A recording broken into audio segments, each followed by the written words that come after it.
Welcome to a Celtic State of Mind. I'm Paul John Dykes. Once again, I'm joined by Kevin Graham. Kevin, we always say that ACSOM's influenced by what we see on the pitch. What's your thoughts, first 45? I says in the pre-match I'd be happy if we were still in the game at half-time. How we've ended up still in the game at half-time is absolutely unbelievable. I mean, come on, I was disappointed we weren't 4-0 up. Inside the first 18 minutes, we had 4 great chances, scored with 2 of them. Then Ryan Christie's poor for the goal. He doesn't need to dive in like that at the edge of the box. It's a decent enough free kick. Then we just absolutely collapse like a cheap tent up the locals. It's unbelievable. It's unbelievable that we keep on losing goals. That's like stupid. Absolutely stupid. And even the second goal, Barkas couldn't do much about that because it takes a deflection of Lac Salt. But you look how many players have actually dived in there. When McGregor's back there, Brown's back there, Ayer's there, Lac Salt's there, El Hamed's there. It's absolutely terrible. Absolutely terrible defending.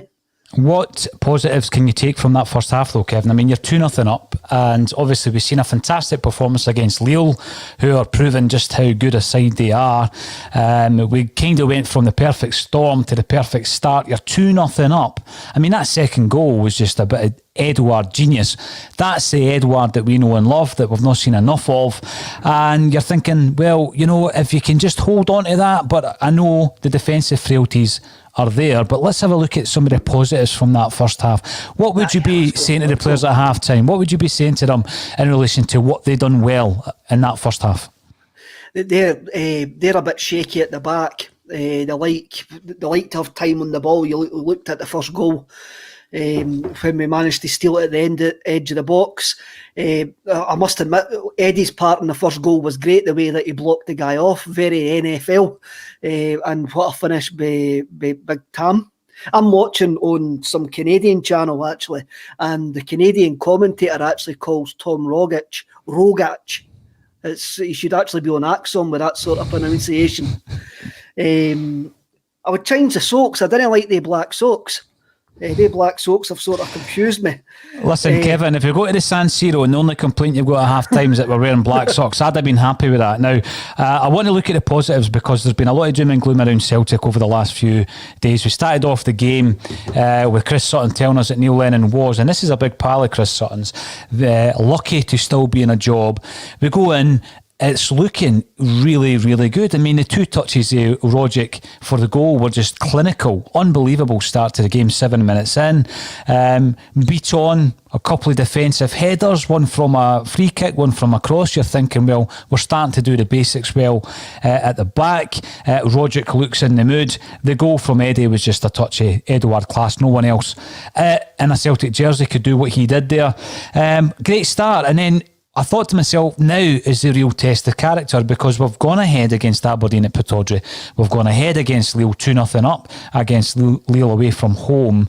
Now is the real test of character. We've got Scott Brown breaking up the play like we know Scott Brown can and should. We've got McGregor starting to orchestrate things like the McGregor of old. We've got Frimpong looking really in the mood to take on his man.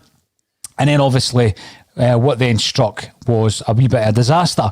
Free kick conceded by Christie. He's complaining to the ref saying it's my first one. It was a rash free kick. Should never have given it away. And I'm looking at Barkas. That's the biggest negative for me in the first half. Chris Sutton was asked a question, not in your Canadian stream, of course, about Barkas. Which goalkeeper would you play? He says neither. Neither of them has shown enough to start the game.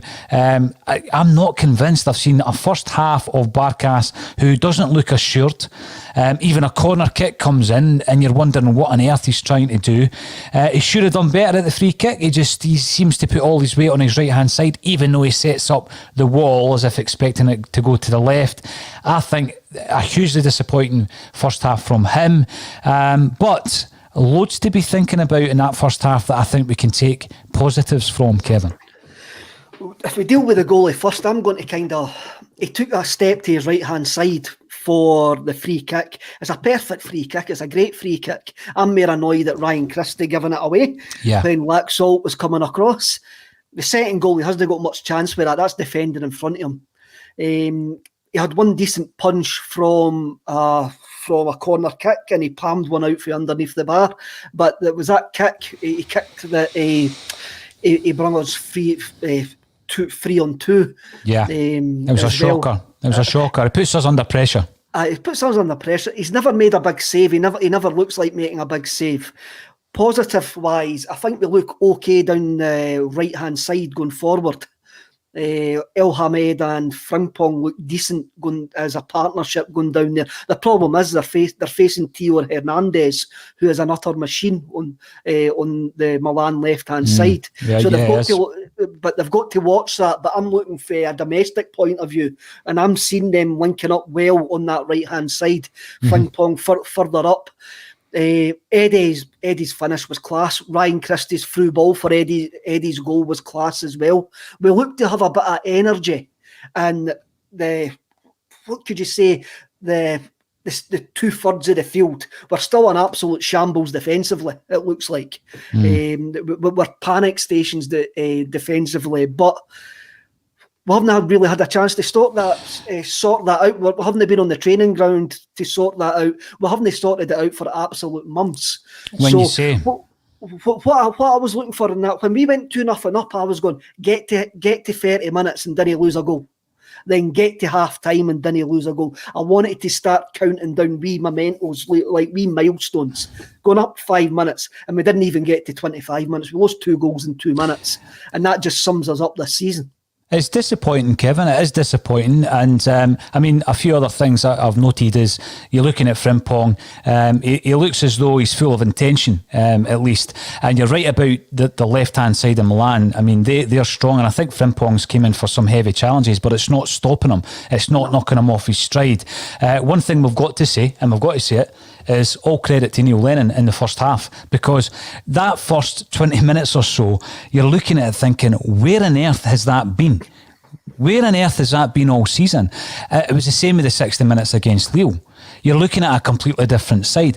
Neil Lennon, once again, as he did against Lille, Kevin, and we praised him for it, he's kicking every ball. At one point, the speaker picked up him shouting, "Everybody can effing see that," when Frimpong was taking out the game, and it was a free kick and he never got anything. But, credit where credit's due. I think Lennon's been let down by his defence. I think we've been let down by a defence a hell of a lot this season. But what do you expect when you're playing 2 midfielders in the centre-half areas? Because let's not forget, that's Ayer's natural position.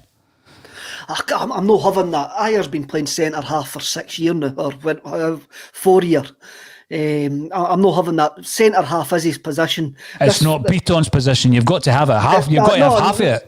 I'll give you half of it, but I'm not giving you Ayer. I'm not giving you Ayer at all. So you think he is definitely a centre-half for Celtic? He's a right-sided centre-half, not a left-sided centre-half. You can actually see he struggles trying to go into the left-hand side because he's predominantly right-footed. Beaton is only there because Julien's no fully fit and Shane Duffy's no fit. I'll rephrase it. I think we're looking like we're playing 2 midfielders at centre-half. There's no assurance every time a ball comes in. And by the way, I've praised Beaton in the first 10 minutes too. Really good defensive headers. There was another one from Ayer where he's facing his own goal. He's able to backheader it. Other than that, we're still shaky at the back. It still looks as though Milan could score again. But actually, on that first half performance, so could Celtic. I know. And this is the game. We're still in the game. And if we get the next goal, I want us to actually hang on to it. I want us to hang on to it for the sake of the squad. Mm-hmm. Even like what we're looking for a confidence building in this second half. We're absolutely looking for a confidence build, and we're looking to actually get even a point out this game now. If we didn't get a point out this game, and if we completely chuck this in the second half, we're just going to be having the same post-match that we've been having for the last 4, 5, 6 weeks. We can't collapse in this second half. Neil Lennon has to be in there absolutely motivating them to make sure we didn't collapse in this second half. Absolutely. I'm going to ask you in just a moment actually as to anything that you would do at half time. I mean, I'm looking at that first half, pulling as much positives as I can from it. But there are a few other points coming through. Joe P. Beaton, still a better defender than Duffy. I think what he does well, a lot of the things that he does well, Kevin, are attributes that he has as a midfielder, whereby he can still pick out a pass. He's quite assured on the ball. I don't think Duffy is. You know, these are the things that, you know, when you're playing for Celtic and you're trying to find that pass into the midfield, Duffy doesn't seem to have that. And Jerry makes the point that Barkas is killing us. In this first half, I'd agree with that. Now, on the flip side, we're going to have to try and find some, between now and January anyway, some kind of settled back three, back four. And when you're looking at the goalkeeper, that's a big part of it. You can hear everything, every one of them shouting. You can hear him setting up his defensive wall at free kicks, Kevin. But every time the ball comes in, he doesn't look assured. And you're right, I can't remember him making a game-changing save or even an important save. No, he hasn't made a important intervention. Unlike Big Fraser, and we're always going to go back to Big Fraser because we knew what he could do. And Barkas, he really does seem to be still an untested, untrusted player. And we're now in December. You know what I mean? Eh? We should know by now if he's got something. And I don't care if he's got anything or not. And it could be that there was a early on in that game, Beaton humped a ball when Barkas was coming out for it, and you could clearly hear Barkas shouting at him, "It's my ball," in whatever language. I think it was Greek, but he was shouting, "It's my ball," and Beaton punted it, and you could see Barkas going, "What you doing?" The defence, I think he's just panicking like the rest of the defence. I really do think. I think he's just like going, "What's in front of me here?" Now, I really am aware of the fact that we shouldn't really get too excited because we've seen a Celtic side with more faces than the town clock this season, Kevin. AGSC technology videos, green shoots of recovery. Maybe the next goal is massive. How do you see the second half going? I don't want us to collapse. I want us to get confident. I want us to get confidence for this game, and we need to take confidence for this game. This is a free hit. This is an absolute free hit. We're out of Europe. All we need to do in this game is just give us a decent second half so we can come back here and go, look, there are shoots of recovery there. We are a half-decent side. That's all I'm looking for. That's all I'm really looking for. And if you get a second half like you get the first half, nobody will be taking sharks up to Celtic Park tonight to protest about the manager being sacked. Now, one of the biggest issues that you had in the first half was the wearing of black socks, Kevin. I think that shows that, you know, that has been a good first half. And Joe Porter says, being clear, this is a great result so far. No denying that. 2 each at half time. I would have took that before the game. The way it's happened, I wouldn't have took, but I would have took 2 each before the game. Now, listen, just one reminder before we get back to the action, because I'm keeping an eye on it, and hopefully we'll be back in action in just a minute or two. But we did announce the big quadruple treble weekender is coming. We've got 19 different podcasts and groups together to give 24 hours of live footage, live content over the Scottish Cup weekend. Just a wee update on that. We've now got $2,500 pledged as part of that fundraiser, Kevin, which is astonishing when you think that the main income will happen, the main fundraising will happen on the weekend itself. Leading up to this, we've already got $2,500. Brilliant, absolutely magic. I had a look at the Just Given page earlier on today, and you have £2,500. Magnificent. So anybody wants to sponsor one of the shows that day, get in touch. Hopefully I can get down. Hopefully we're allowed, or either that I'll be dialing in. I've got a couple of new pieces that I want to read on the day, a couple of exclusives if you'll let me, and hopefully it'll be a great day, because I can't come down on Cup final day, but hopefully I can dial in. Aye, well, let's hope you can, Kevin. Now, we're hearing that the players are back out for the second half. Let's rejoin the action, and I'll get you again at half time. Thank you, Kevin Graham, for joining us once again on A Celtic State of Mind. Cheers.